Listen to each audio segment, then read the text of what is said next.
আপনি যখন মারা যাবেন, আপনার বাল বাচ্চা যখন এই ভোগান্তিটার মধ্যে পড়বে, তখন শুধু আপনাদেরকে বকাবাজি করবে।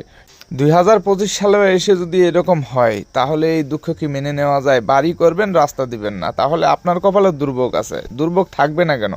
আপনি পৌরসভার মধ্যে বাড়ি করতেছেন, এটা হলো বিদ্যালয়, একমাত্র বিদ্যালয়ের মাঠটাই হলো এই এলাকার আশা ভরসা।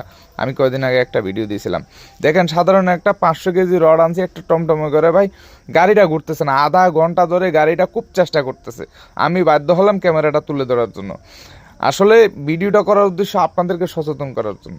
আপনারা বাড়ি করবেন, আপনি একটা রাস্তার ব্যবস্থা করেন না কেন? এই পাশ থেকে 4 ফিট, ওই পাশ থেকে 4 ফিট, মাঝখানে 5 ফিট আছেই, তাহলে কত হয়? 8 5 13 ফিট হয়ে যায়, একটা অনায়াসে একটা ট্রাক ঢুকে। আপনি বাড়ি করবেন, রাস্তা দিবেন না। এখন যেই জায়গায় আপনার মনে করেন একটা বাড়ি করতে 20 লক্ষ টাকা খরচ, আবার কেয়ারিং খরচের জন্য মনে করেন অতিরিক্ত আপনার আরও চলে যাবে 7 লাখ টাকা, আপনার লাভ কি? 7 লাখ টাকায় কেয়ারিং খরচ দিবেন, তাও হবে না, কমপক্ষে 10 লক্ষ টাকা লাগবে কেয়ারিং খরচ। সেজন্য এই যে ভোগান্তি, এই ভোগান্তিটা যখন আপনি যখন মারা যাবেন, আপনার বাল বাচ্চা যখন এই ভোগান্তিটার মধ্যে পড়বে, তখন শুধু আপনাদেরকে বকাবাজি করবে।